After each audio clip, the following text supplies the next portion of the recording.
Entre os bons historiadores, era o Marco Antônio Villa. O Marco Antônio Villa não é um historiador, gente. Ele ganhou o diploma dele com um livro sobre a história de um timinho de futebol de várzea. Foi isso que ele fez. Os livros de história dele são livros de recorte de jornal, é só isso. Não tem uma pesquisa própria.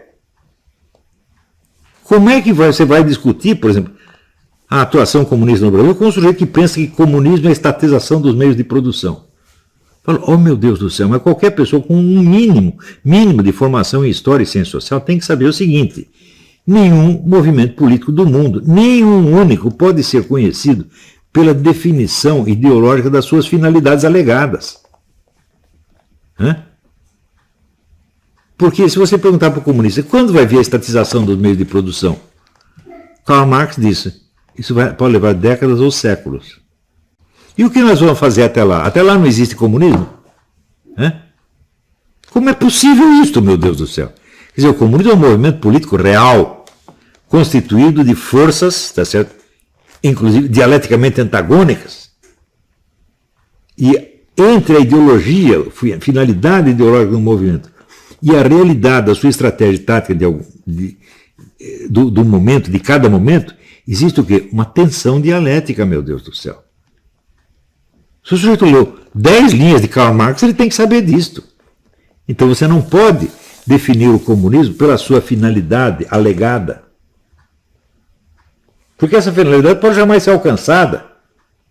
E o movimento comunista, enquanto isso não existe, quer dizer, o comunismo só passará a existir quando acabar a propriedade privada. Mas que besteira é esta?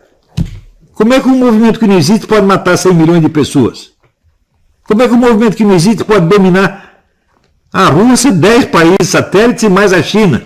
Como é possível? E mais Cuba? Como é possível? Então o comunismo, evidentemente, não é isso que você disse. O comunismo é esse movimento real, que alega como sua finalidade futura esta coisa que ele jamais atingiu e talvez jamais atinja. Então ele não pode ser definido assim. Ele tem que ser definido como um movimento revolucionário. E tem uma coisa que ele está buscando sempre, o que é? Tem a mudança total da sociedade para ter concentração de poder. Houve algum dia em que o movimento comunista deixou de buscar concentração de poder? Não, porque se ele deixar de buscar, ele cessaria de existir. Então, quer dizer, esse seu Villa nunca soube o que é comunismo, portanto ele não sabe, não pode entender nada do que se passou do comunismo no Brasil. Esses generais todos também pensam assim. Outro dia o comandante do exército falou, o Brasil jamais será comunista. Será que ele acordou? Será que ele entendeu que contra o comunismo você não pode levantar o isentismo, você tem que levantar o anticomunismo? Portanto, contra uma ideologia, outra ideologia. Não só a ideologia, evidentemente. Você tem que ter a praxis. Então, você tem uma praxis comunista, tem que ter uma praxis anticomunista. Os caras não sabem o que é isso, meu Deus do céu. Também, quando o pessoal diz, temos que fazer um fórum internacional contra o Foro de São Paulo, falo, se você falou isso, você já está errado, porque o Foro de São Paulo cresceu em segredo. A mídia inteira ocultando a existência dele, senão ele não poderia crescer, meu Deus do céu. Você imagina se desde o primeiro dia tivesse noticiado aquela coisa e cada congresso do Foro de São Paulo estivesse cheio de observadores externos. Acabou o movimento, porra. Esses movimentos se criam na clandestinidade. Esse é básico do comunismo. Procurem ler os artigos de Lenin sobre a clandestinidade, a importância da clandestinidade. Sem clandestinidade não existe comunismo, meu Deus do céu. Agora, o outro lado não pode ter clandestinidade nenhuma. Tudo tem que ser aberto e público. Então, vocês vão perder. Né? Agora, e livros de historiografia? A única obra historiográfica que eu conheço que tenta refazer a verdade sobre 64 foi esse trabalho do Brasil Paralelo. Mas é uma série de vídeos, não é um livro, não é uma publicação acadêmica. Então, qual o espaço que a tal da direita ideológica conquistou no mundo acadêmico? Zero. Está tudo na mão desses caras ainda. Quando vai começar a briga? Não sei, mas eu sei que não começou.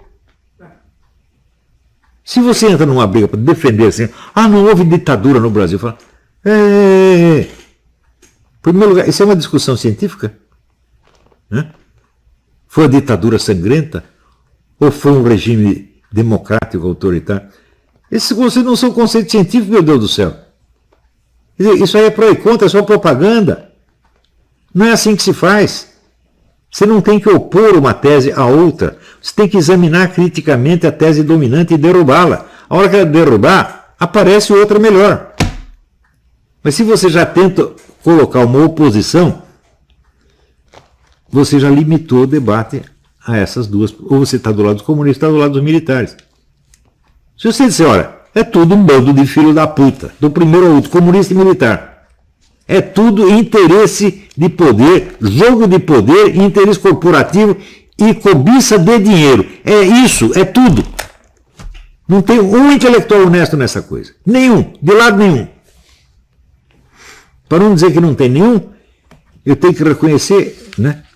Teve aquela senhora que fez o Denise Rolenberg, que ela confessou alguma coisa que era proibido confessar.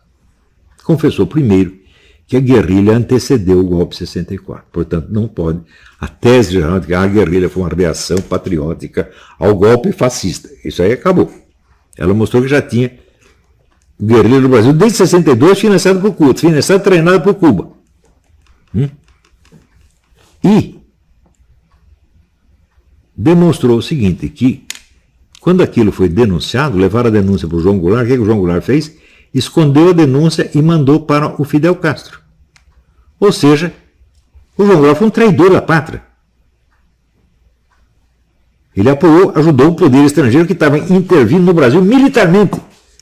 E ainda tem gente que vem defender esse cara. Mas no Brasil não tem punição, não tem. Veja, você não está definindo nem o crime de alta traição. Nem isso está definido no Brasil. A nossa Constituição é uma palhaçada, evidentemente. Né? Então, ainda tem gente. Você veja, os críticos que fazem análise crítica do livro do Carlos Fico, ele escreveu um livro sobre a intervenção da CIA no golpe militar, chama os militares de traidores, porque eles traíram a pátria ao ser contra o comunismo. Então, o uso do vocabulário nacionalista para camuflar a política comunista é também outra coisa que se institucionalizou no Brasil. Daí o pessoal cita, né, por exemplo, o general Meira Matos. O general Meira Matos foi comandante da ação militar brasileira num país aí da América Central. E odiado pelo comunismo por causa disso. Mas quando eu conheci o general Meira Matos, ele estava ajudando os comunistas no Rio de Janeiro. Era um grupo, tal do SEBRES, Centro Brasileiro de Análise Estratégica, só tinha militar comunista. Eu fui lá, vi o César Benjamin, né, celebrando a união dos comunistas com os militares contra, né, os tucanos. Eu digo, os tucanos não prestam, mas escuta,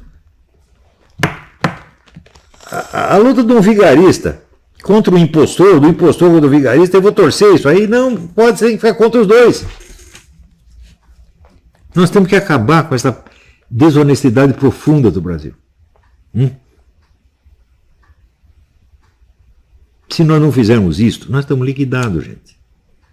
Porque no meio da vigarice geral, o mais vigarista sempre vai ganhar. Você vê, quando o Bolsonaro ganhou a eleição, vocês perceberam, vocês elegeram um presidente que não tinha sequer um partido, porra. Elegeram um presidente sem criar uma militância para defendê-lo. Vocês percebem o que eles fizeram? Vocês condenaram o homem à morte, na verdade, ou pelo menos condenaram a humilhação que é onde ele está. Não se faz isto. Você vê, um político de verdade, quando ele percebe que não tem condição para governar, não aceita o governo. É o Palmiro Togliatti, o chefe do Partido Comunista Italiano, que ofereceram o cargo de primeiro-ministro para ele, ele viu.